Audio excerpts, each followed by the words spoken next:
Okay, ladies and gentlemen, we might get started. Thanks very much for coming. My name's Peter Phibbs. I'm the director of the Henry Halloran Trust, one of the organisers of the event tonight. And I should start off with that note. It's very much a joint event between the University of Sydney and University of New South Wales. The City's Futures Research Centre are partners in this event, even though we're having it at the University of Sydney. And I'd particularly like to shout out to Hal Pawson that did a lot of heavy lifting in getting everyone together for this evening. It's very much something that the Trust and I'm sure City Futures likes doing. It's a controversial issue. It's about the built environment. Don't read about it in the newspapers because trust me, there wasn't a lot of analysis of this issue in the newspapers. Come and get one of the authors, some people with some similar and contrary views, get them in the room, let's have a discussion, and you can ask the authors and people on the panel some questions at the end of the evening. So the way it's going to run is Dr. Peter Tulip, and we're not going to go through the whole bio thing, that's why we've put them around the auditorium. You can read the bios at your leisure. But Peter Tulip, one of the authors from the Reserve Bank, his co-author has actually recently moved to the Reserve Bank in New Zealand and can't be with us tonight. So Peter is opening the batting for the Reserve Bank, so as to speak. And then we've got he's opening the batting and closing the batting. And then we've got a distinguished panel that are going to respond to Peter's comments, and they're Cameron Murray, who's from the Australian Institute at the University of Queensland, Rachel Ong, and I'll do a better job at your name shortly, Rachel.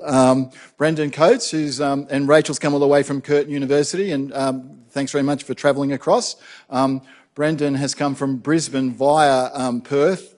Brendan Coates from the Grattan Institute's come from Melbourne, and Cameron Murray's come from Brisbane via Perth. And then anchoring the panel is our very much our local Professor of Planning, Nicole Gurran. So Peter's going to present his paper, or if you like, his thesis, for about 15 or so minutes. And then each of the panellists are going to have a 10-minute, and we're going to be very strict about the 10 minutes, chance to respond to Peter's comments, and then we're going to give Peter the opportunity just to pick up any points he would like to, if he would like to, after he's heard from the panellists. And then it's over to you to ask some questions, and in the great University of Sydney tradition, again, they're going to take it outside for a drink and some Lebanese food. But before we begin the formal proceedings, and I'll invite Peter up shortly, I'd just also like to acknowledge that we're having this event on Aboriginal land, the land of the Gadigal people of the Eora Nation, and I pay my respects to elders past and present. Now, I should just mention that sort of part of the rules of engagement, Peter's very happy to talk about the paper. Sort of the conditions that he's speaking tonight, he doesn't want to engage in broader issues around housing. That's sort of not part of his remit. So things like interest rate or taxes are a bit off the table. Really, the focus of Peter's story is around his paper. So I'm sure some other panellists might be interested in questions around those issues, but Peter's not in a position to do that. And he's very much, even though I'm sure he'll make this point himself, he's from the Reserve Bank. These are his personal views, and he's not representing the views of the Reserve Bank in any way. Anyway, without any further ado, let me invite Dr. Peter Tulip, and thanks very much for coming out to the university to present your thesis. So thank you very much, Peter. So my name is Peter Tulip. I work in the research department of the Reserve Bank. And I'm going to talk to you today about the effect of zoning on housing prices, which is a paper I've just recently co-written with Ross Kendall. And as Peter mentioned, Ross used to be at the RBA until a few months ago, and he's just recently moved to the Reserve Bank of New Zealand, so he can't be with us today. First, I'd like to thank Hal Pawson and Peter Phibbs for organising tonight's event, which was a big effort. Now, I'm expecting most members of the panel are going to disagree with me and criticise my paper, which will make for a lively discussion, but it's also very useful. Both sides of this debate should learn something tonight. At the same time, we're proud of our research and very happy to defend it in public. So we're grateful for this opportunity to do so. So thanks, Hal. Thanks, Peter. As Peter mentioned, the views I expressed tonight are mine and shouldn't be attributed to the Reserve Bank. And related to this, I'll discuss my paper, but I don't want to talk about broader issues of housing policy like taxes or immigration. But in fact, the other panel members know more about this than I do, so questions on those issues can be usefully directed to them. Our paper finds that zoning has a large effect on housing prices. And you can see this from direct observation. If you read your local newspaper, you'll see stories of changes in zoning having large effects on house prices. And to take one example for illustration, a property in Chapel Street, South Yarra in Melbourne was zoned for 13 stories when it was sold for $20 million in 2014. It was then promptly rezoned for 30 stories and sold for $56 million. That's a $36 million profit within a few months. Examples like that are common, though perhaps not quite so extreme. Appendix A of our paper lists a whole bunch of other examples. What they have in common is that there is a large unmet demand for permits to build. Being allowed to put an extra property, an extra dwelling on your property is very valuable, of the order of hundreds of thousands of dollars, in line with the overall estimates for Sydney, I'll show later. Now, a question I have for the other members of the panel some of whom think that zoning is unimportant, is how do you explain examples like this? Is it you think that they're unrepresentative? Or am I misinterpreting? Yeah, I'm curious as to your views on that. Now, you could use information like this to directly estimate the effect of zoning on house prices. But that would be quite difficult for reasons we discuss in the paper. Instead, we use an indirect approach that's common in the academic literature, which is to compare prices with the cost of supply. The cost of supply comprising the construction of a structure and the physical land that underpins it. This slide shows our main results. It's a pity I can't point, but anyway, you'll have to see where it is in there. The average Sydney house sold for $1.16 million in 2016. Ross and I estimate that represents a $395,000 structure on a $765,000 block of land. That is, the land represents about 2/3 of the value of the property.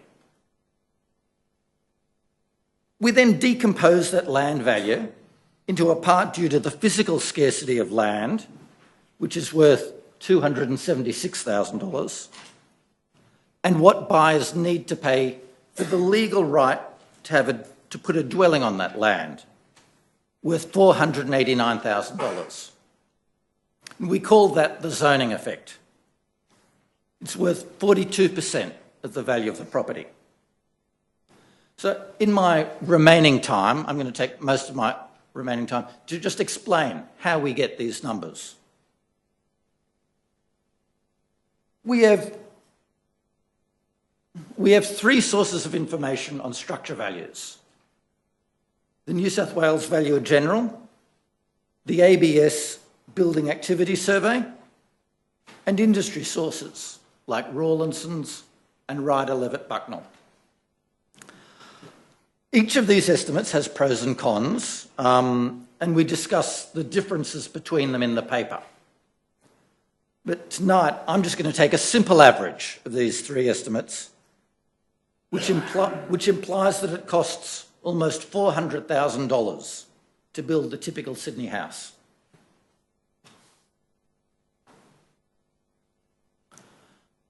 That leaves most of the value of housing to be attributable to land. But land is not expensive because it's physically scarce. Judging by what home buyers are prepared to pay for it, land as a physical commodity is just not very valuable. Now, we estimate that statistically, and in a way I'm going to explain in more detail than you want soon. But intuitively, you can think of what we do as comparing two almost identical houses. Imagine they have the same number of bedrooms, the same number of bathrooms. In fact, it's the same structure, but one of them is on a slightly larger block of land. In fact, suppose one is on a 10% larger block of land. We estimate that that property will sell, on average, for 2.5% more. Or as a simple rule of thumb, buyers pay an extra $400 for every extra square metre of land. And that's small, in a way I'll explain soon. But let's first explain where that comes from. Now, I recognise that some people in the audience are not going to be interested in the technical details of how we get these estimates, but they really form the guts of the research paper. So I need to briefly explain for those who are interested. We estimate what economists call a hedonic regression, and that explains the variation in house prices by differences in its characteristics. For example, we estimate that adding a bedroom adds about 6% on average to the value of a house. Adding a bathroom adds 3%, and so on. We control for lots of other characteristics, including location, using suburb dummies. And we estimate that the elasticity, or response, of price with respect to land size is 0.24.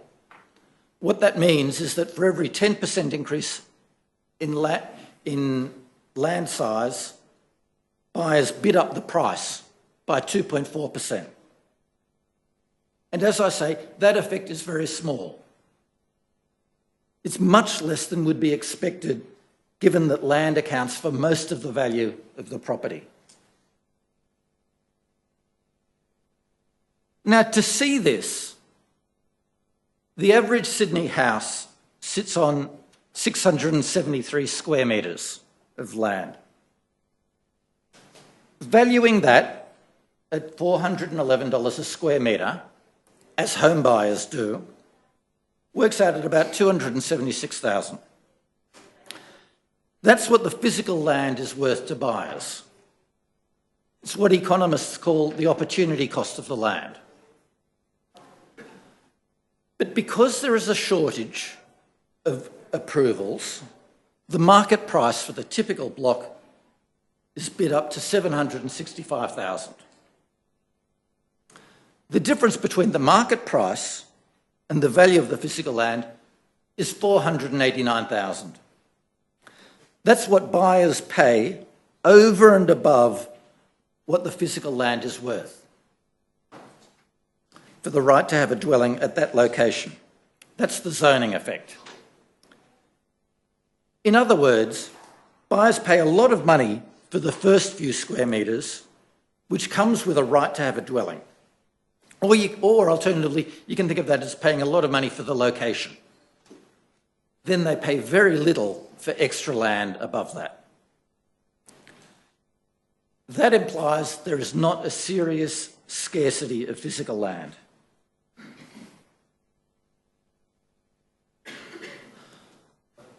The wedge between what buyers need to pay for land and the physical land is actually and what the physical land is actually worth is the cost of zoning. And that wedge creates an arbitrage opportunity, which makes subdivision highly lucrative. So consider 4 adjoining properties. It's profitable for a developer to carve out a quarter of the backyard of each of those and combine that to make a 5th property. He can purchase that cheaply because owners will forego that land at the value of the physical land. That's the definition of the physical value of the land, what buyers will forego for it. But he can sell it high at the market price. That's if he can gain approval to put a dwelling on that structure. In practice, he usually can't get that approval because zoning regulations prevent subdivision. But it shows the very strong pressures we have towards subdivision. Now, this chart puts our estimates in context. The black lines represent house prices for Australia's 4 biggest cities over the past 18 years. And so far, I've been concentrating on the far right estimates in the Sydney panel, which are our 2016 estimates.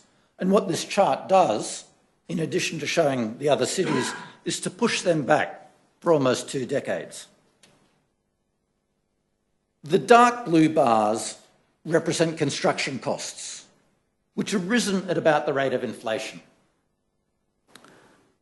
The orange bars represent the physical value of the land, which has increased a bit faster. But most of the action is in the purple bars, which represent the effect of zoning. And as you can see, the zoning effect accounts for most of the increase in house prices over the past 2 decades. Now, we don't think that this increase in contribution is because zoning regulations have changed. If anything, it's the opposite. It's as if zoning regulations have almost frozen in place the urban structure of our parents. In economists' terms, zoning makes supply inelastic. And so you have a very steep supply curve interacting with a gradually expanding demand curve. And that demand curve is rising because of higher incomes, higher population, low real interest rates. So it's not the case that the Reserve Bank is trying to find some other excuse for high house prices other than interest rates. A high zoning effect is perfectly consistent with demand-side explanations. In fact, it's the interaction of inelastic supply and rising demand that's the cause. So zoning and rising demand are not alternative explanations, but they're complements. In fact, they need each other to tell a proper story.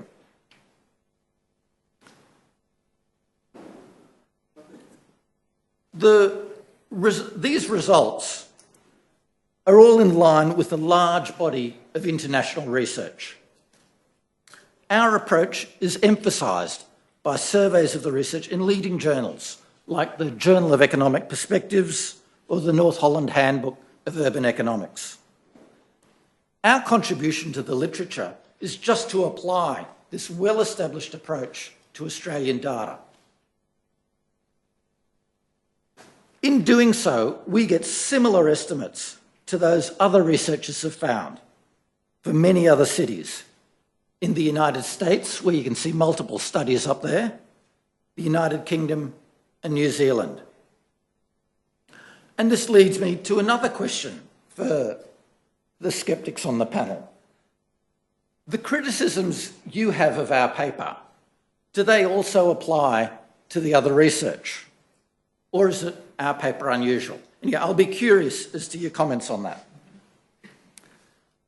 So I will just say a little bit about apartment prices. So most of our paper concerns detached houses, which is where most people live, But apartments are interesting because a lot of the issues with high density occur with them.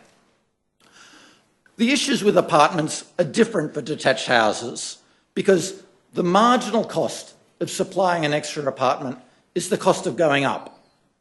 You don't need extra land to supply an extra apartment.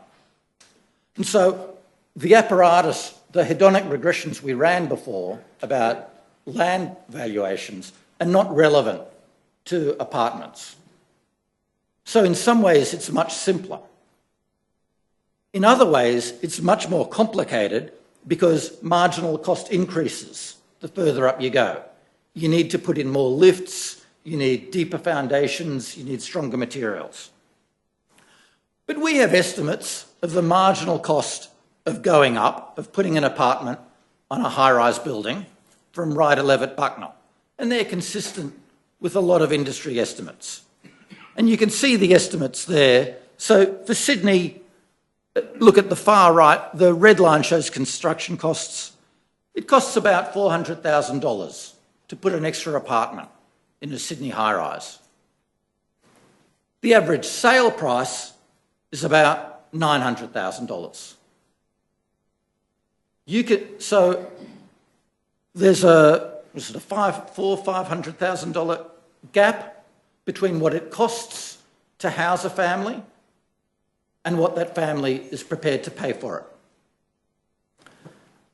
The bottom right panel shows how the zoning effect, which is the gap between these two lines, has evolved over time. And it's hovered around 100,000 for Melbourne and Brisbane for most of the past 2 decades, but for Sydney it's accelerated very quickly over the past decade. And there, my time's up, so I'll leave it there. Thank you. Okay, first on the panel to respond to Peter's paper is Cameron Murray from the University of Queensland and the Australia Institute. Wow, okay, thanks Peter. I'm glad Peter answered questions so I can directly respond. Something we first agree on, zoning is important. It does increase the value of land because it provides the landowner new rights. It's a gift from the community to that landowner of a new property right, a new option to choose to develop something they weren't allowed to do before. And of course, that's valuable. So there is no world in which having 2 different property rights should have the same value that I think Peter's trying to imply. Of course, there's always going to be a difference. So I think that gap that Peter talks about is a misinterpretation of what zoning is and what it isn't. So, and that works in the apartment market as well. So that gap that Peter talks about, where the price is $900,000, the construction cost is $400,000. Okay, that's the value of the right to build that extra apartment. And if you were the government or the public at large, and the developer was constrained at a certain level and said, please, can I build that next apartment? You could sell it to them for the difference in those values, the construction cost versus the price. Now, even if you gave it away for free, because you think zoning's a problem, the developer's not going to sell that apartment any cheaper just because they didn't have to pay for that right. Okay, they're going to take it and it's a freebie. So it's best to think about zoning, and I think this is one of the confusions. We've got two confusions really. One, what is land? Peter seems to talk about it as being a physical thing. It's certainly not a physical thing. Okay? It's a bundle of property rights. It's a legal right. It's a financial claim on the residual incomes of activities in a certain area. Okay? And it comes with certain options to do certain activities. And the other misunderstanding is, what is zoning? We have in mind, if zoning's to have an effect on overall prices, that it must be some kind of speed limit on the rate of new development. That not only does it constrain how many dwellings can go on a particular site, but how many dwellings overall in the city can be built in a particular period of time. And it's certainly not that. Okay? To take a bit of an analogy of the road system, zoning says you drive on the left because it's a geographic control. It doesn't tell you what the speed limit is of how fast you go down that road and how many dwellings you can build. Okay? It just says You can build particular types of dwellings here and particular types of dwellings there. Build as many as you like whenever you feel like it. Come and if you follow the rules, we give you the permission. And we can see that in the data. Okay, the number of approvals has been at record highs. The number of approvals that haven't yet commenced, record highs. The amount of construction, record highs.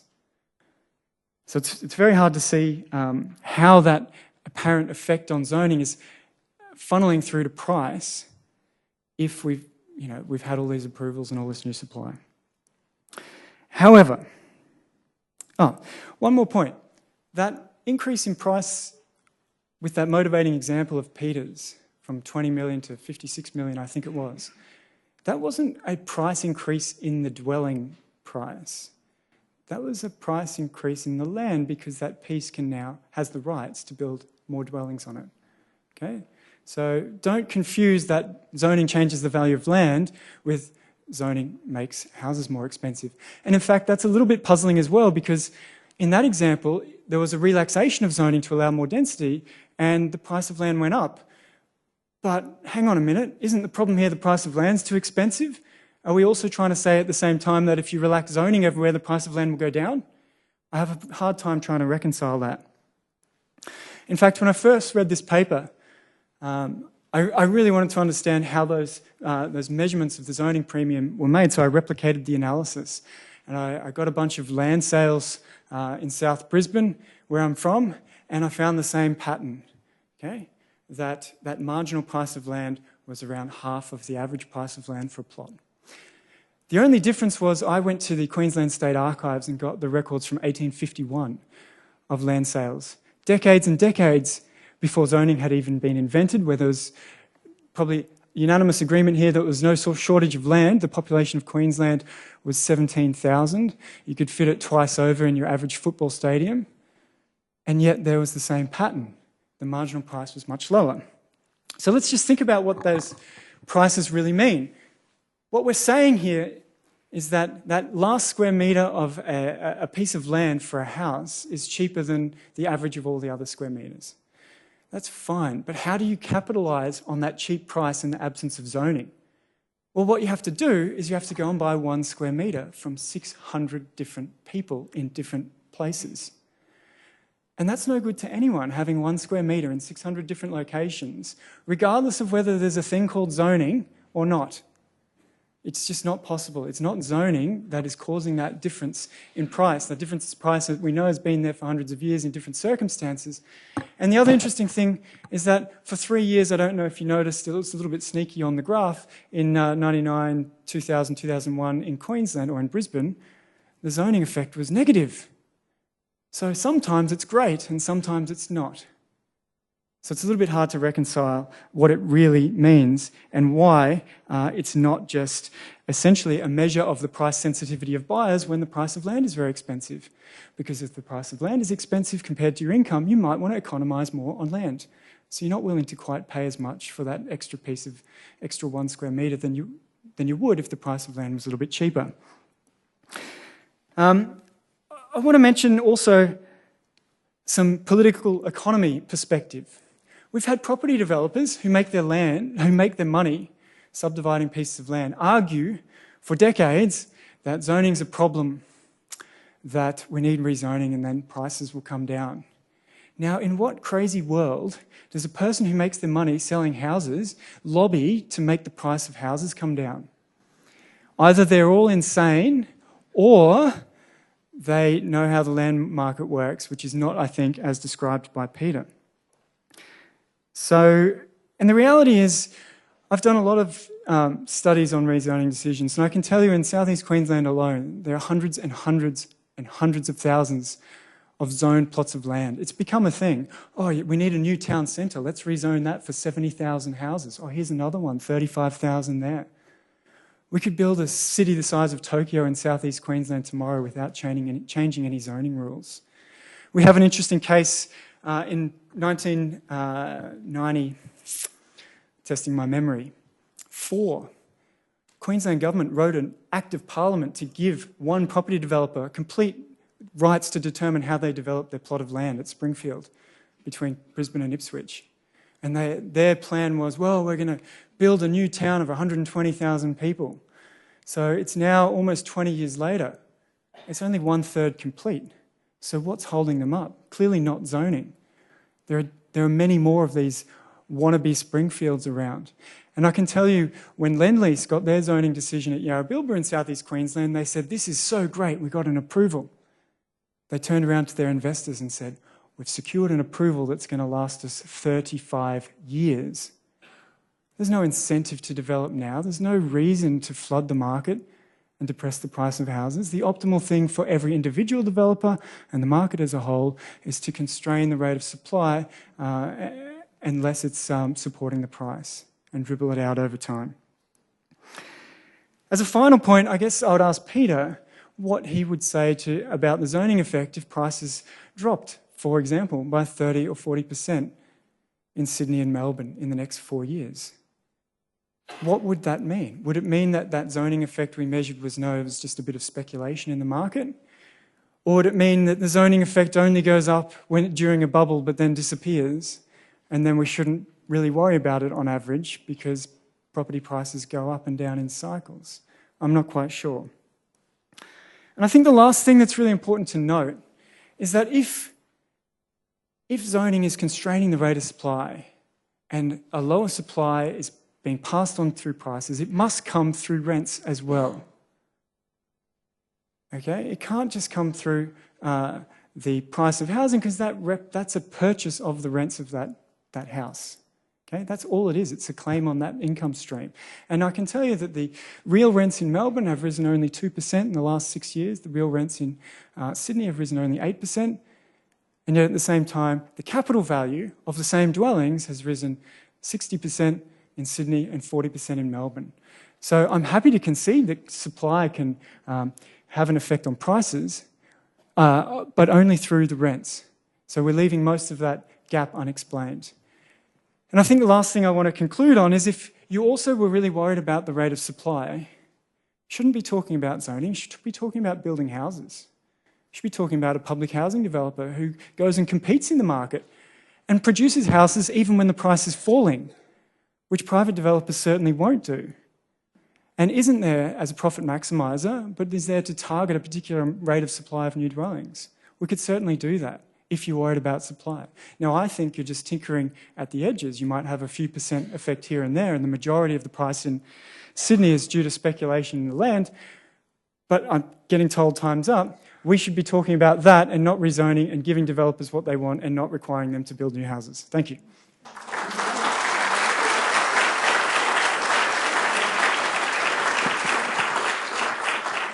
Next on the panel is Brendan Coates, and sorry for mauling your introduction before, Brendan, but Brendan's the Australian Perspective Fellow from the Grattan Institute and has travelled all the way up from Melbourne. So please welcome Brendan to the University of Sydney.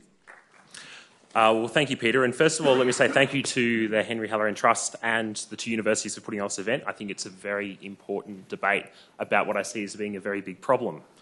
Now, before I get into some of the things I was going to present tonight, I just want to respond quickly to Cam on a couple of things. So, first, and there's a lot there, so I'm not going to respond to all of it, but please feel free to ask questions later if you are curious.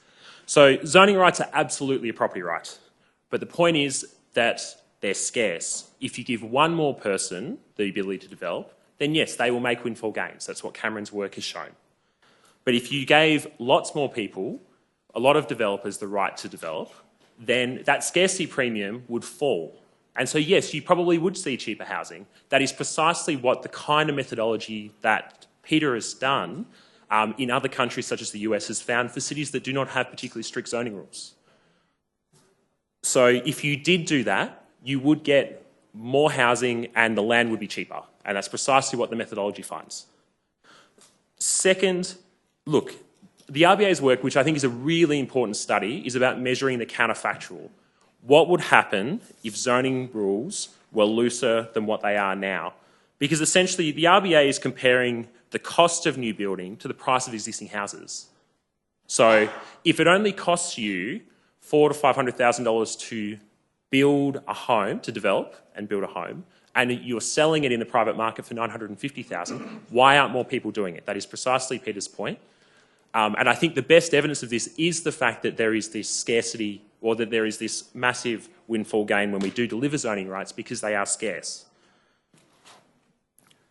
So what would happen if zoning was less strict? You would get more housing, it would be cheaper. This is precisely the kind of world we were in the 1950s and 60s in Australia, where it wasn't that hard to build housing. We built a lot of housing. We had a lot of demand, lots of population growth, more finance, post-war boom, and prices didn't change. We just built a lot more housing. And that's the world that I think we'd like to see. I think the third point, responding to Cameron, housing is about the stock. It's the balance in the demand and the supply of the stock of housing. It is not about the flow of housing supply in any one year.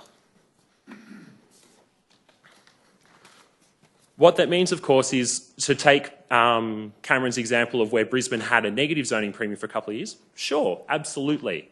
Because if you have a certain level of demand and a certain level of supply and an equilibrium of something of the sort, and then demand falls for all the other reasons that we think affect demand, interest rates, incomes, all these things. If you have a recession, then absolutely demand for housing will fall, willingness to pay will fall, and you could see prices fall below whatever the cost of new supply is. In fact, that's exactly what is found in a lot of Ed Glazer's work in certain cities in the US today. Now, 4 on the replication of Cam replicating Peter's work. Now, we looked at Cam's work, or particularly one of my staff who's from Brisbane looked at Cam's work, and she's a bit of a nerd. We're all nerds, but she's particularly a nerd. And she went and looked up photos from the 1850s and 60s of Brisbane, of the plots that Cam used to replicate his study, which happened to be larger plots further from the river up the hill. So, of course, they're going to be less valuable even though they are in fact larger. The whole point of what Peter Tulip did in this study is essentially to control for those other factors that affect the price of land or of housing, and therefore to be left with what he calls the physical value of land. I think it's more like the consumption value of land. It's the value of land for living in it, for living in a house on that property, rather than the right to redevelop it into multiple properties.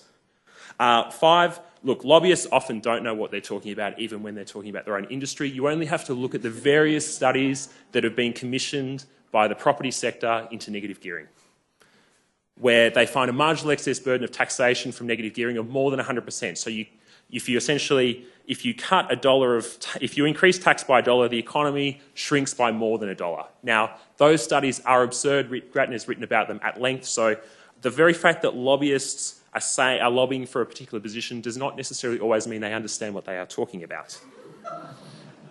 Apologies to any lobbyists or property developers here. Biggest quote you in the room, Brendan. Yes, and we're probably not your friends already, although perhaps with this report that we've recently written on housing saying we need more supply, you may now think more favourably of us. So, how long have I got? We've got 5 minutes. So I'm just going to talk quickly about a couple of things. So if we think that the stock of housing, the balance of the stock of housing that matters, then what really matters then is it's the flow, which is only 2% of construction at best every year, is not going to affect prices very quickly. Supply responds only very slowly, but demand can respond very quickly. So actually, in answer to one of Cam's other questions, what would happen if, say, Australian housing is overvalued by 20% and prices fell? Then the zoning premium would fall. It wouldn't just be the zoning premium that would fall, it would also be the physical value of land estimate that would fall as well, but a lot of it would be in the zoning premium. I think that is certainly true. But what it means is that in the supply only affects prices in the long run, and the issue is that we have less housing now per person than we did 15 years ago. So population grew very quickly with migration, and supply has not responded. So we now have less housing than 15 years ago. In fact, just measuring the number of adults aged 20 and above, Australia has less housing per adult 20 and above than it did in 1990. So supply is not the only thing that's going to affect prices, but it is one of them, particularly in the long term, that is going to have a big difference. So this is looking at change in real house prices compared to the change in the stock of housing per inhabitant aged 20 plus over the last 25 years. Look, there's a fairly consistent relationship there. I think you can probably exclude Norway and Ireland. They had particularly strong demand. But in general, most of these countries have faced similar demand conditions. Interest rates have fallen, incomes have risen. Those countries that didn't increase supply, of which per person, which Australia and Sweden are the only two for the ones that we have data, and I think the USA at the margin, are the only ones that have less housing now than 2.5 decades ago. So when you often hear about the supply of housing being really strong, now we're talking about the flow, well, the trouble is that population growth has been really strong too. So we estimate you need somewhere between 450 and 550 new homes per 1,000 people. That's based on average household size of somewhere between 2 and 2.5 people, which is where we think the numbers would be if housing hadn't become so much more expensive that people rationed it by staying in share houses or staying with their parents, as probably many of you can attest, either as the students at home or the parents wishing to get rid of them. Also, the number of houses being constructed in Sydney, this is the orange bar on the left, for the first time met the targets in the city's, the Greater Sydney Region Plan. So we're finally building enough houses in Sydney to meet the demand that was forecast in the targets. The problem is, we've got more people coming than what are in the targets. So the far left bar is the Sydney figures, X is total population increase, the dot is the projections. So you probably need about another 10,000 homes compared to what we actually have per year. And the issue is that these numbers, which we think that a lot of people, and us at the moment also do think are probably the number of new homes being built, it's at record highs. We are worried. People think it's probably going to come down in the long run. But that's the bare minimum that you need if you're going to adequately house the population. Or you can just export more of your housing affordability problem to Melbourne, which is something that has been going on for the last 15 years, I would note. Now, the other thing I'll just talk about super quickly, because I don't have long, is Cameron's argument is that developers have some kind of market power, that they can individually restrain the supply. The trouble is developers don't account for that much of the market individually. Now, if we break this down into the subcomponents, and I'm sure Cam will point at the distinction between housing construction and development, but they're in here together. Greenfield, I think, could be a problem, land banking. But the apartment market and the small-scale urban infill, which we think is actually where you need more of the housing to come, because that's the housing that's actually going to meet demand, that's the housing that the market is much more competitive. Small-scale urban infill is done by hundreds of developers in a city. And just finally, the last point I'd make is another example that Sydney has a problem with zoning rules is, if you look on the right, the preferred stock is for much less detached houses, more urban infill. We've made some progress there between 2006 and 2016, but there's still a massive undersupply of those types of dense dwellings like apartments and townhouses than what people say that they want, given the prices that they're charged in the market for those products. Okay, thanks very much, Brendan. Wow, it's hotting up here, isn't it? It's backwards and forwards. Wow, time you guys get into it, it's going to be on for young and old. Okay, next up, I'd like to call Rachel, I'm going to ruin your name before, Forge from Curtin University, whose 10 minutes starts now. Okay, it starts now. All right, first of all, I'd just like to thank the Halloran Trust and City Futures as well for organising this event, and also like to congratulate Peter Tulip for participating as well, because I think it's really great to have an open discussion about a topic that's so important like this one. I do think that the empirical question that Peter and his colleague have tried to address is a difficult one, so I think they're very brave to tackle such an ambitious project. And I read the paper with keen interest. The headline finding was actually very striking, that the zoning effect could amount to somewhere around $489,000 in Sydney. So I'd like to spend a few minutes putting forward some points that I felt I disagreed with when I read the paper, and then I'd like to conclude by actually proposing that there are actually a few points that I found myself agreeing with when I read the paper. So first of all, from a theoretical perspective, I'd just like to say that the paper applies a standard economic principle of comparing average costs to marginal costs, and we all learned that when we were studying economics in university. So that's sort of standard economic theory there. It's pretty typical, but I think that this sort of application could be quite questionable in the context of land and housing markets. So while it may be appropriate for, say, estimating the demand for apples, bananas, things that you can easily buy an extra unit of from many different places, it can be much more difficult to apply that kind of theory in the context of land and housing markets. So where land is concerned, for instance, we have geographical constraints. We have a political economy in which many agents operate, including developers. The market for housing is also largely constrained by existing housing. So the majority of the housing stock comprises existing properties. So their prices can also influence housing prices in the market in general. So I won't labor this point any further because I think Cameron did an excellent job of making it earlier on. My second big question mark when I was reading the paper was in relation to what the paper interprets as the zoning effect. So the paper estimates that the land on which an average Sydney house sits would be $765,000, but homeowners value it at just $277,000. So the residual is $489,000, and that's ascribed to as a zoning effect. I would suggest that the authors may have been too hasty in attributing that entire residual to a zoning tax. And I say so for two reasons, because I actually followed up on some of the papers that Glaser wrote, because the authors actually said that they drew their model from work that Glaser had actually done. And I was very interested to find that, yes, Glaser did apply the same model that the authors of this RBA paper have applied. But they in fact went on to run some additional tests that I think are actually quite useful before they arrived at the conclusion that the residual effect they found could be attributed to zoning. So for instance, they modeled in one of their papers the association between land prices and specific measures of zoning. I know it's quite difficult to get data like that, but I think it's actually important. It's such an important issue. It's really important to run those additional tests before we arrive at the conclusion that the entire residual that came out from the RBA paper was actually attributable to zoning.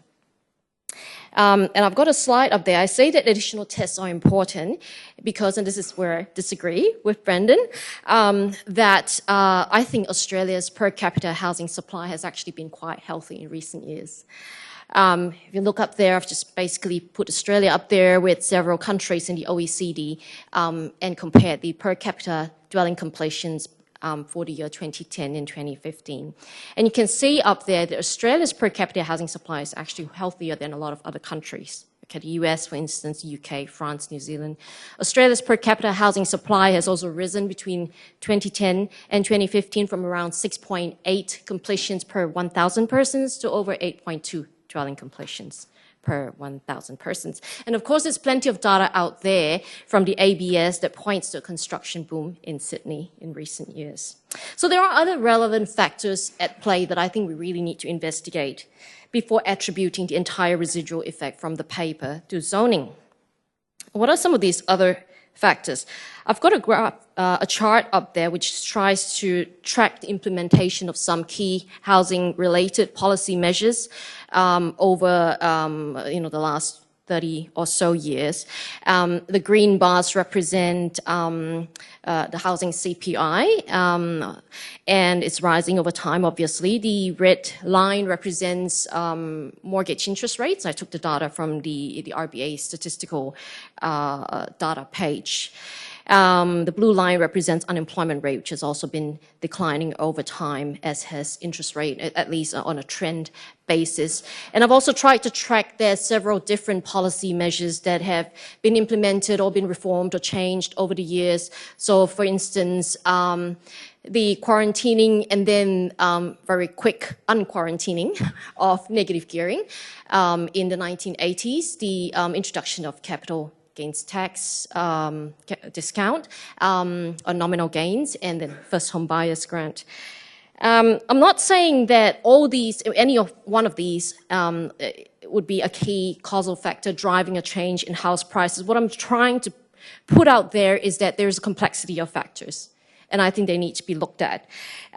These are all demand-side factors in my chart up there, but of course there are also other supply-side factors like geographical constraints, for instance, developer behavior, some of which have been covered by some of the other speakers. So there are a range of different factors, we need to take a careful look at them before we say that zoning may potentially be the primary culprit here in terms of driving high house prices. Okay, I'd like to spend the remainder of the time that I have discussing a couple of points in the paper that I agreed with by the time I finish reading it. So in the conclusion of the paper, and I think in the introduction as well, it acknowledges that planning instruments may potentially have a positive effect on supply, but that is actually not tested for in the paper. So we have yet to empirically test for the impact of zoning in Australia. Okay, so until that is done, and we can actually compare the costs and benefits of zoning in monetary terms, the public discourse may, often be driven by an assumption that zoning costs more than it benefits. But we don't really know that. Until today, we don't, because it's quite difficult to measure. We don't have sufficient data. I think in the US, they have quite a lot more data on planning.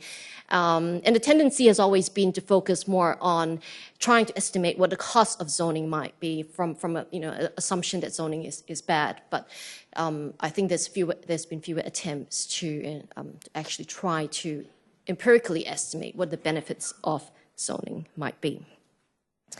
So it's good to see the paper acknowledging that, look, zoning is perhaps not all bad after all. It's just that the paper hasn't actually tested for that. So finally, the authors themselves conclude, and I quote the statement from Peter Tulip's paper, the effect of zoning has increased dramatically over the past 2 decades, likely due to existing restrictions binding more tightly as demand has risen. Okay, so the paper's statement itself supports the view that demand is likely a key factor that's been driving house prices, and I do agree with that. But the paper doesn't comment much at all on potential policy implications, and perhaps I understand that you don't really want to go there in the discussion, but perhaps the panel can actually have a bit more of a broader discussion around that, because what happens is when you finish reading the paper, you end up. There's not much of a policy discussion, so you do land up with the sense that there's a zoning effect, and therefore it implicitly means that it has to be dealt with by reforming zoning. But the fact is that we know that there are many demand-side factors as well. We know there are demand-side levers. We know that there's probably not one magic silver bullet. Perhaps we're actually having to look at a package of supply and demand-side measures in order to be able to effectively tackle the issue of housing affordability. So I think that in itself is a discussion that's worth having. And on that note, I'll hand back to Peter. Thank you. Last panellist tonight is a home panellist. Nicole Gurran has had to walk all the way over the quad from the other side of campus. Nicole's a professor of planning here. And we're not going to give you a taxi voucher to get back to your home tonight. Okay, let's go. Thanks, Peter. Welcome, everyone. I'm going to make a particular shout out in the audience to planners, even though some of what I'm going to say is going to be awfully familiar to you. But let me also welcome those developers and lobbyists who might be in the room as well. It's time we embrace them. Look, this very interesting study takes a narrow and deliberately narrow view of the housing market and the combination of demand side and supply side factors which determine house prices and land prices, and then of course sets out to measure the size of the gap between total average house prices and the cost of a dwelling plus raw land. So far so good. But they call this gap, as we know, the zoning gap, or the zoning effect. It could almost be the X factor. And the paper's very, very thought-provoking, and there's actually only one thing that I really want to say in response to it, and that is that whatever is being measured in this paper, to me as a planner, it doesn't actually sound very much like zoning. The paper claims that the gap is generated by restrictions to house building caused by this mysterious zoning. But the paper's actually very vague on what zoning actually is. In fact, I think tonight we've entirely danced around using the term zoning without actually even bumping into an actual zone. In fact, the paper itself talks about things like minimum lot sizes. Planners don't know those as zones.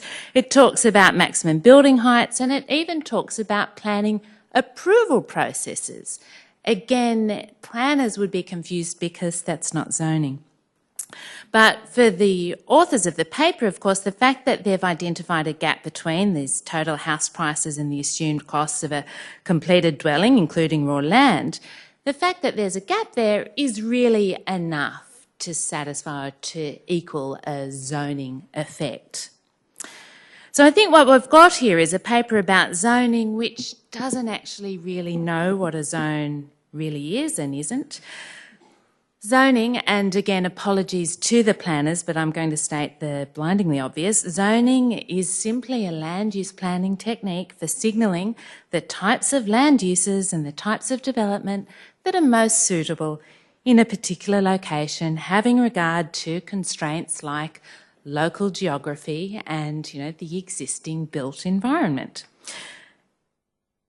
Other types of constraints, of course, include things like the street network and whether there's, road access and et cetera, et cetera. So zoning provides a mechanism of signalling the types of land uses that might be optimal. In fact, the primary purpose of zoning or planning is to encourage optimum development by multiple actors, and that's in fact the problem that we're confronted as planners in a market system. So zoning and planning signal actually the most efficient use and, of course, provision of public infrastructure and services. And we do this through zoning, by want of a better mechanism, by separating incompatible activities such as industrial uses, factories, etc., from things like housing. Now, there's a long debate about whether the market, rather than land use planning, through things like zoning, would be better able to identify those and signal those optimum uses, in fact, coordinate those optimal uses. I don't think we need to get into that debate tonight, although we might on the panel. But let's just say in practice, we actually do get both. We get both government and the market, because both government and private landowners do regularly initiate zoning and rezoning of land all the time. Now, just to turn briefly to minimum lot sizes, of course, and height controls, they are also planning rules, not zones, but planning rules, and they are certainly used in some areas, and they can certainly restrict the quantity of new houses if those controls are out of step with geographic capacity of the street or neighbourhood, or out of step with demand. And in fact, of course, in parts of America, including parts of America that are studied in some of the studies cited by Peter and colleagues, and in fact, I would argue in traditional Australian neighbourhoods as well, minimum lot sizes did function to establish a certain kind of premium suburbia in restricting the quantity of new dwellings that could be built. But we have to accept that for the most part, we're a very, very long way away from this kind of restrictive suburban control. I can't talk about Melbourne really, but in contemporary Sydney, houses are, they can and they are being built on lots smaller than 200 square metres. And of course, we've got medium and high density apartments coexisting with existing low density residential neighbourhoods. And in fact, we can see this with any casual glance at an actual zoning map, or in fact, just looking out the window. So if the paper had actually modelled a situation, or indeed used any evidence of a specific zoning or planning rules to show actual constraints on house building, then we would actually, I think, be able to see whether and how zoning restrictions and planning regulations do, if they do, exacerbate housing supply constraints, and might in fact contribute to price inflation in the types of situation of high demand that we're currently experiencing. In fact, we might even be able to assess the effectiveness of a decade, actually more than a decade, of state government planning reform in New South Wales and indeed in other states that have been designed specifically to liberate our cities and our peripheral suburbs from any remaining planning or artificial regulatory constraints that might still be in place. But of course, our paper doesn't engage with that kind of tangible evidence. Now, I would accept that without planning or zoning, if that's what we want to call it, land and housing might be cheaper. But the cost of development would actually, of course, be higher. And the outcomes of poor planning or no planning, as we see in some of the parts of America which perhaps do have less effective planning and zoning regulations in place, the costs of that kind of poor or no planning may actually be more than our society at least is prepared to afford. Now, I'm not saying for a moment that all planning is good planning or that all planning constraints are virtuous. And I'm certainly not saying that existing planning controls shouldn't change or change more quickly. But again, the RBA paper doesn't get into this kind of analysis because it doesn't engage with what planning and land use zones actually do. So I would applaud the paper for stimulating this type of debate, and I would say absolutely it's very helpful to think about how we could plan better for housing. But I don't think that this particular contribution has advanced that discussion. In claiming to discover the effect of zoning on house prices without actually defining zoning or planning, indeed even concluding, as we hear at the end of the paper, that removing zoning wouldn't even have an effect on house prices.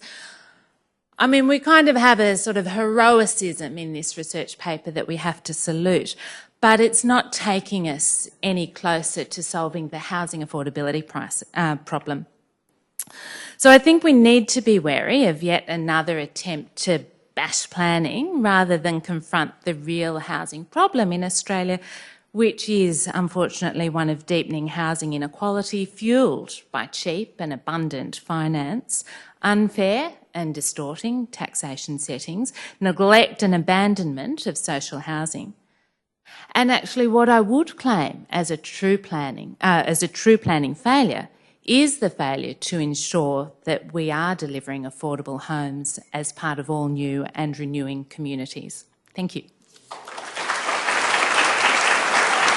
I just want to tell a slight anecdote about my house, just to relieve the tension, because I can feel it building in the room.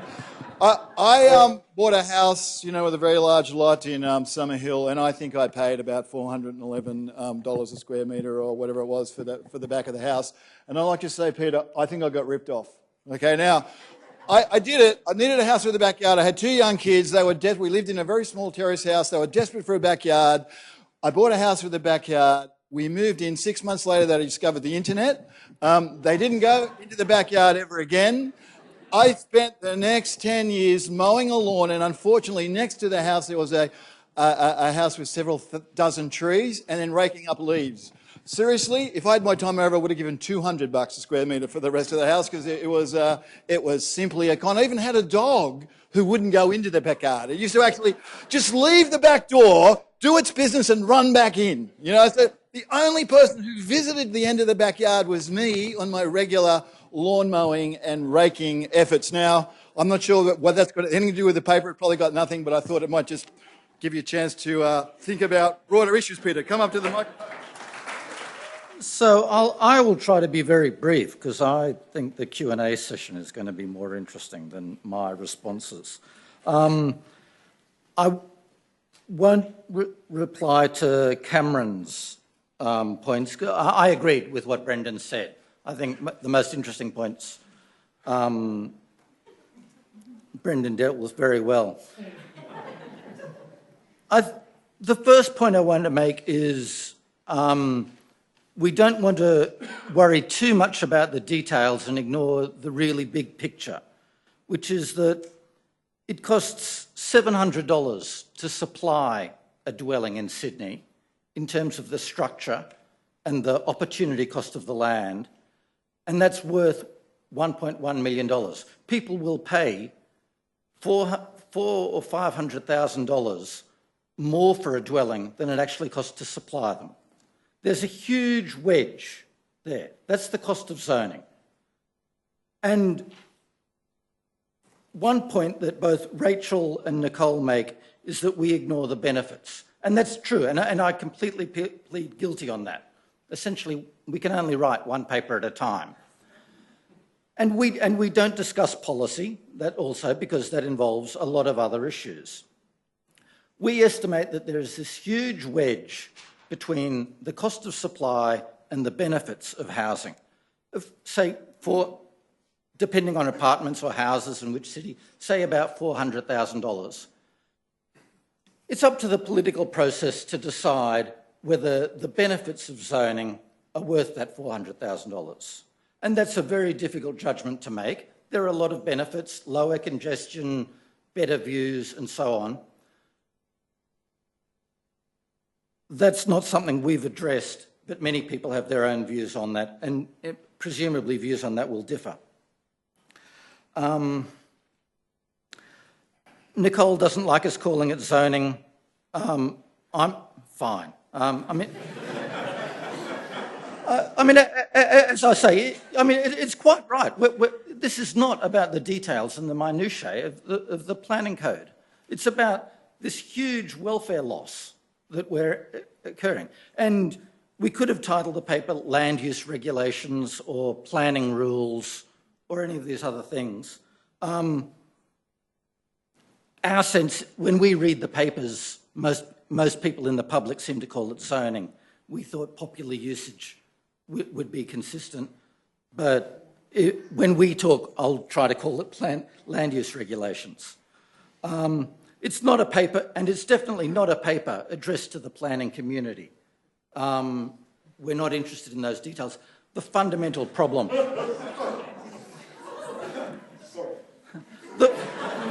Not just them. There's this fundamental problem that we have restrictions on supply.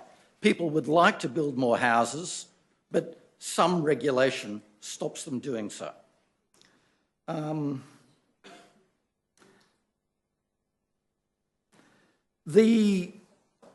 Rachel asks whether that we're attributing the entire residual between the price and the cost to zoning. And this is a fair point. There is a sense of what we're doing is just labelling a residual. But we devote a substantial portion of the paper, section 5.3, to going through all the possible other factors that might cause this wedge between prices and costs. Maybe it's imperfect competition. Maybe it's temporary supply barriers. There are a range of things it could be. And for various reasons, we all think that those are unimportant. But you'll need to read the paper to see whether you agree with us on that.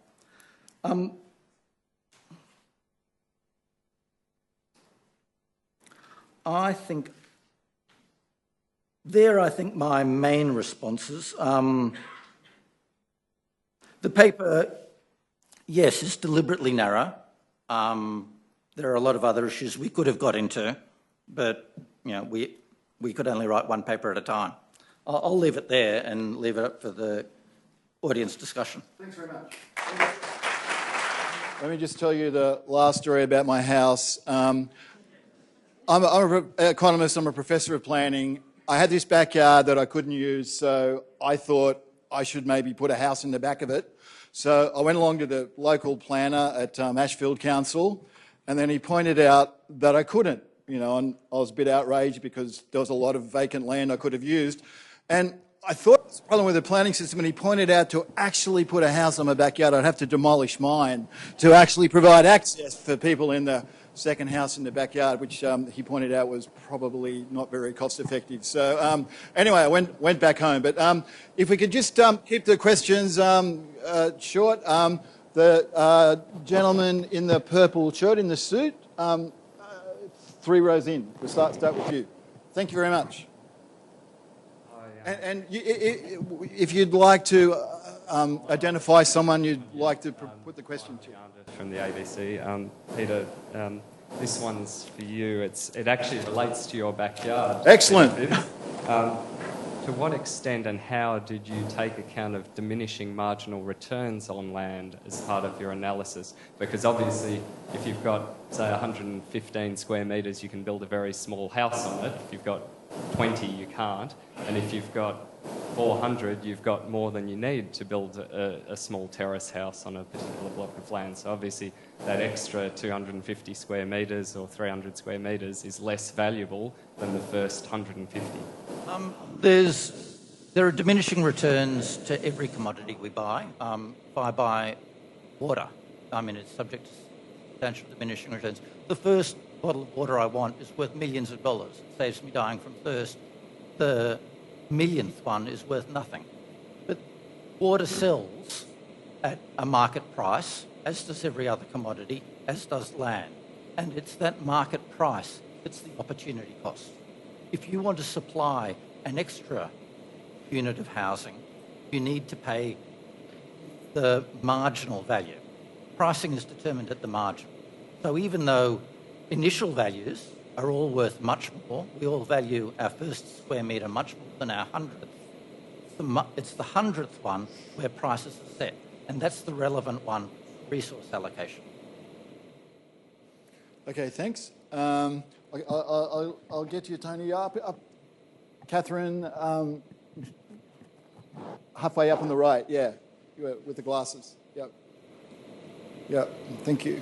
Hi, I have a question for Brendan because he alluded to something that interested me. The proposition is that there are people out there who would like to build more houses, but some form of regulation is stopping them. And Brendan alluded to land banking.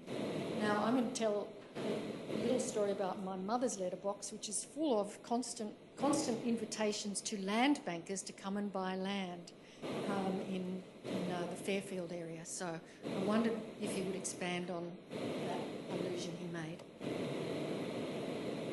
Sure. So the claim here is that that developers purchase land, particularly on the urban fringe, hold on to it for a long period of time and release it slowly into the market. So the question that you've got to ask here actually is, well, what are the incentives to do that? And because the incentive in any market is, well, I would like to be paid more, and if I withhold my labour, maybe Grattan Institute will raise my wage, or I might just find myself unemployed. So the question is whether you have market power. Now, so that there's no one else can come in and say, you know, I will take that job, and I've got a similar skill set to Brendan, and I'll be able to do it, and I'm willing to do it for whatever price Brendan was willing to do it, whatever the market price may have been. So the issue is whether, if you're in a market where there is no market power, then there won't be that. The developers might like to collude, but they can't. And my argument is that in the inner city, small-scale urban infill market, it's not possible to collude. There are too many. In the apartment market, look, maybe a little bit, but you've still got quite a few apartment developers in each major city, and one of the things we've seen happen is that there's been a lot more foreign developers come into the market. That's added to competition for construction development. On the urban fringe, that's probably the area where there are the least number of players. So if you're going to see some collusion in the market, something that you're worried about, that will be the place that you're most likely to see it. Can I say something? Yeah, sure. Yeah, no, we're thinking about this completely wrong. Okay, you don't need collusion between developers because development is a one-shot thing. It's a one-strike option. All you're doing is making a decision at which point in time do I sell this land and have no land left to develop. Okay, so it's not that I have to collude with someone else not to build right now. It's that, well, if I build now, I can't build in the future, something different. How long should I hold it to get the best outcome for me? I mean, to be clear, the way Brendan and Peter are thinking here is that if you remove zoning, everyone would immediately build everything they could in every site across the city because that's what's constraining it. The RBA released a paper a little while ago that essentially made that same assumption, that if you remove zoning, everything will be demolished and rebuilt up to the limit. So you've got to think about it differently. It's not you don't need monopoly power, you don't need collusion. Every landowner individually is only making a guess about when they should develop and when they shouldn't. And that's why we see the boom and bust cycle. They want to capitalise on those rising prices and then delay when it comes down. I'd like to address this to Nicole. There's a recent book, I think just 3 months old, it's called Red Tape and Housing Costs, which analyzed by Michael Luger, just analyzed in the US the effect of delay on terms of housing prices, finding that depending on the state, it's anywhere between 2% and 20%. My concern is that not explaining zoning, because Peter actually, seeing it through economic eyes, dismissed that, but not seeing regulation risks, the restrictions that are actually there, how long it takes here. So I'd say it would take twice as long here to get things through as it does in a place like Florida. I'm just concerned that making that statement or putting forward the statement to all of us that zoning actually increases house prices is actually a dangerous statement. It's more of a Henry George kind of issue. So I just want to get your comment about it. I'm a bit concerned that we even believe that it's possible. I think, in fairness to Peter and the sort of summary term of zoning, we can say that planning regulation can affect the supply of homes and land for housing through the process of decision making, so that includes delay, also through the allocation of rights to develop, which would include zoning and planning permissions. And we haven't even talked about, developer contributions. We could talk about those as well. All of those three things have got the potential to impact on both the quantity of new homes produced and where they're produced, and potentially the price, to the extent that price reflects construction costs, which Peter's paper, one thing it does very, very effectively is shows the gap between price and cost. Now, in our study in 2009, we did an Nahuri study. We worked very hard to try and quantify the cost of regulatory delay. But later, the Productivity Commission released a whole lot of data in Australia which compared the different jurisdictions on things like decision speeds, for instance. We don't have very good data on the time that it takes to do a rezoning.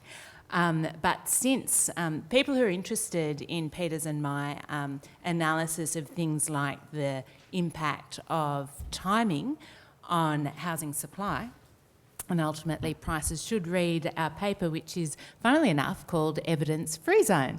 It's in Australian Planners, so we do discuss it there. The short answer is, in Sydney at the time, when there was extreme concern that delay in Sydney explained the differential in price and also the differential in housing approvals between Sydney and Victoria, when the Productivity Commission actually looked to see whether there was any evidence that things were slower in Sydney than in Melbourne. Actually, they were a little bit slower in Melbourne, sorry, our Melbournians, but Sydney was about in the middle of the pack.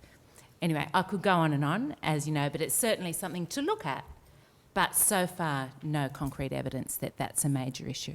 A question for Peter, and it goes back to the land and the backyard versus the house and so on. And I may be being dense, it's really quite possible, but I'd want to pursue the first question a little further. Because the counterfactual I have in my head about looking at land value versus a house is lumpy. It's a piece of land with a given house on it or without a given house, and you look at the difference between those two. And make some judgment about the value of the land, the value of the house, and whether zoning or some residual factors also adding in there. What you described was a more marginal change than that, which is two bits of property with an identical dwelling on each, and looking at marginal changes in the land, which has no dwelling on it, which is simply there as land for a dog to run on or for kids to play on or not. And are you using that as the basis for calculating the entire base value of land? Because that seems to be a different counterfactual than I have in my head, and I'm not sure what it's telling you if that's what you're doing. No, essentially we look at every Sydney house price sale in 2016, and we see that some of them are very big properties and some of them are very small blocks of land. And the price just does not vary much with the size of the block of land. Land as such is not very valuable. And so there's a huge incentive for developers or others to subdivide it, to buy up land cheaply from people who don't pay a lot for it and combine that to make denser housing. And zoning prevents that. In your initial slide, you said that the price of housing is 70% comes from the land, 65 thereabouts. In a country which has a superabundance of land, we have the most land aggregate and arable, so inhabitable. Could you explain why that might be the case? And I'd suggest that might be an area for further research. And as a caveat to that, I'm sitting near a prestigious researcher who's noted that the price of land is very much linked to access to jobs. Perhaps you could look at the zoning of commercial land and take into account things such as we built the first super tall tower outside Chicago, and what effect is that having on house prices? And so why in land with the superabundance of land are we paying so much for land? Because of zoning.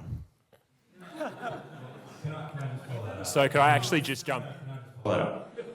There's two types of zoning, and this is where you've left some linguistic ambiguity when this has gone into the papers. And the property developers has gone in, great, we can build up. Shouldn't we be building out? And then in your final slide, you pointed out that you could more intensely use land with apartments, but is this just not self-defeating in a place where we have a superabundance of land? If you're going to bid and look at our comparative advantages. Thank you. Straight to you. So, to answer that question, we don't have a superabundance of the kind of land that is attractive for people to live, where it's attractive for people to live. Land is valuable and really useful and attractive when it is close to major centres of employment, when it's close to major amenities, when it's close to transport. So Australia is one of the most densely concentrated countries in the world where the majority of our population lives in 4 or 5 cities.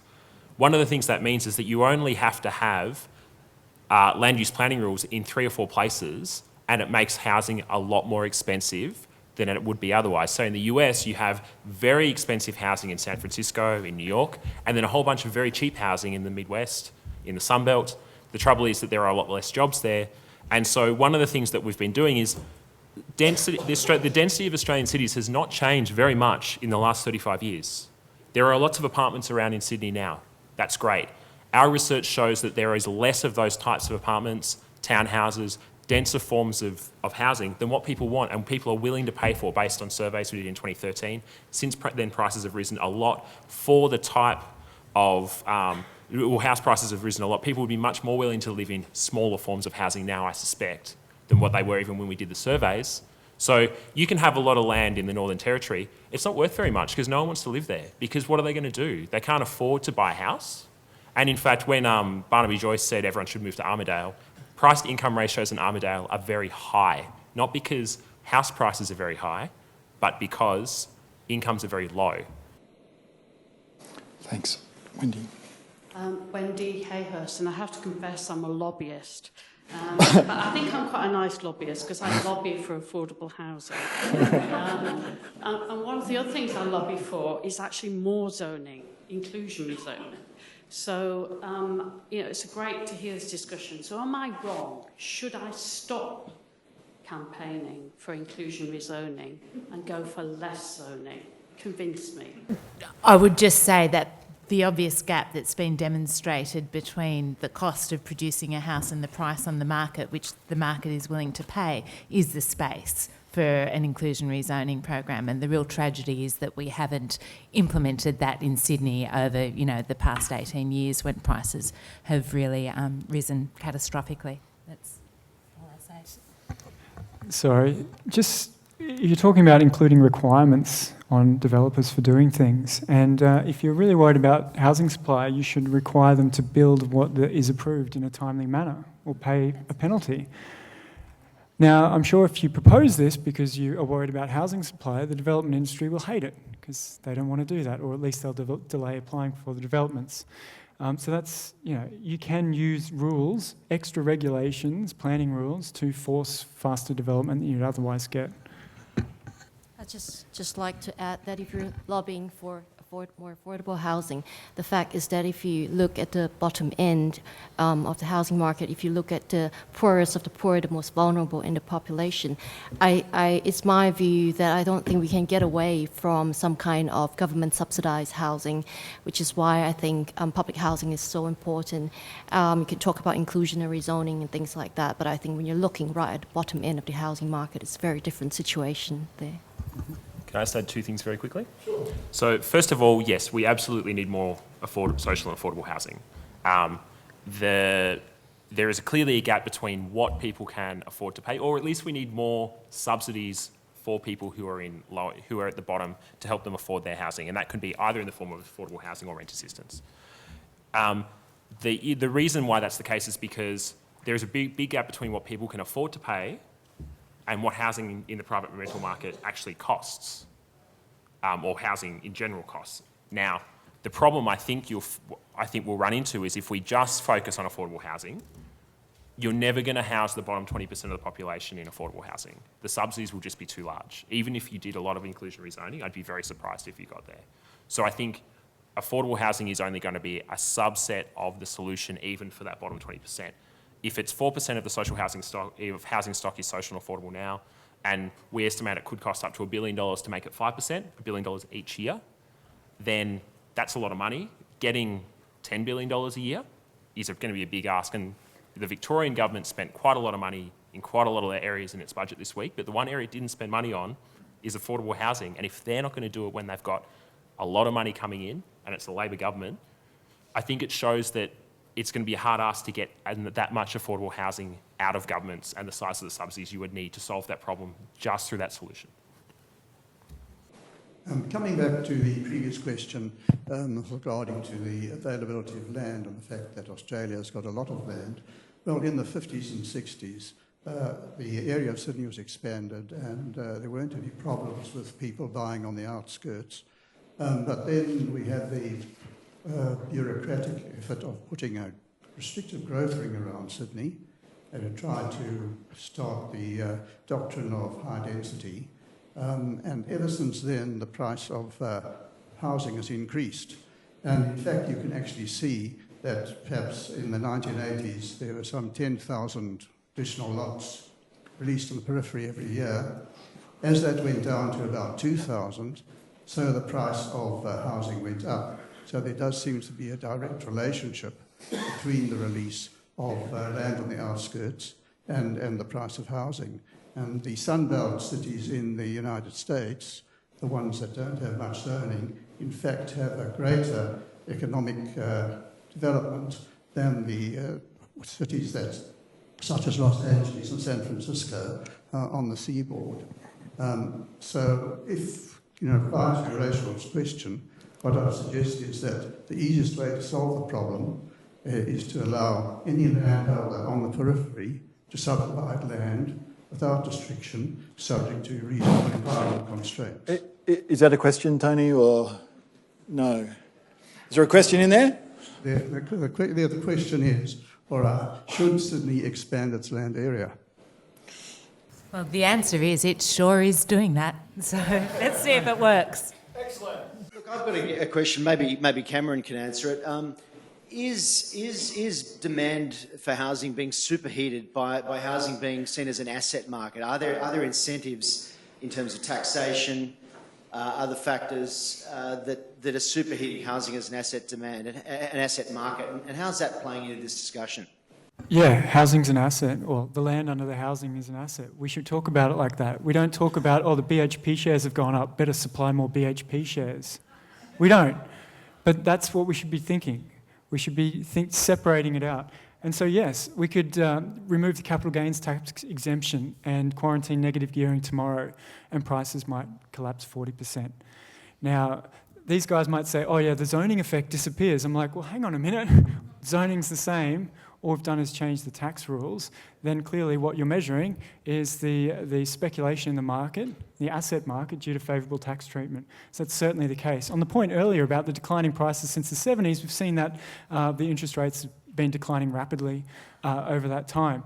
I mean, we're really not going to have a situation of very low interest rates with the current amount of rent where prices are just going to magically be some lower ratio of rent. We're just not going to do it. There's not going to be 5% market interest rates and people buying houses that earn 10% income revenue per year. People are going to bid up those prices of those assets, and even if the rents are the same. And we've seen that basically explains the majority of the rising prices in the last 2 decades. Sure.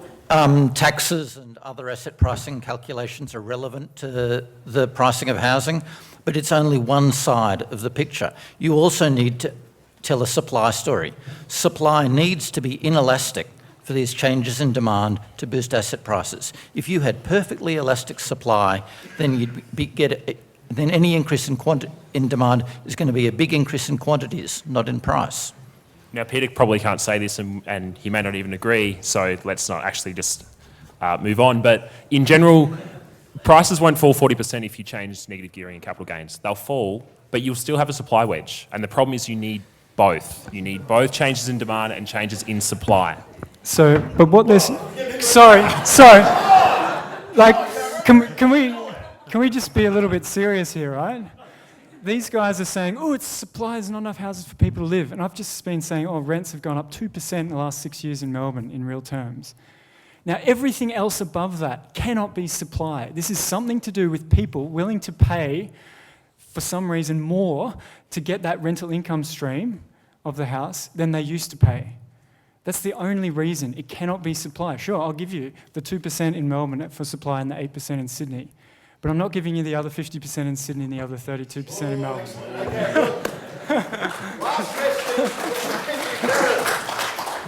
Is it an asset or is it somewhere you can put your head? Okay, last question for Hal Pawson, which is fitting given all his work organising the gig. Thank you, Hal. I just wanted to refer, I think it connects with the last point, but referring back also to a paper that Peter published about 3 or 4 years ago, about asking the incredibly important question, is housing overvalued? And that was a very interesting piece of analysis. And at that time, the conclusion, to the surprise of some of us probably, the answer was no. That was the conclusion of that paper. Since then, from your graphs, we can see certainly in Sydney, the price of housing has gone up far quicker than the rents, which Cameron's just referred to. Do you still think that housing isn't overvalued?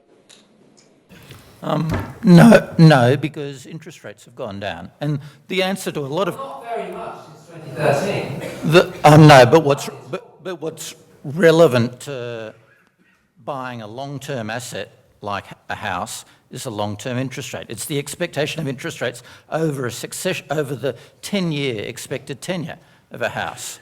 And the answer to Cameron's question as to why rental yields have gone down so much is because real interest rates have gone down. The two move together.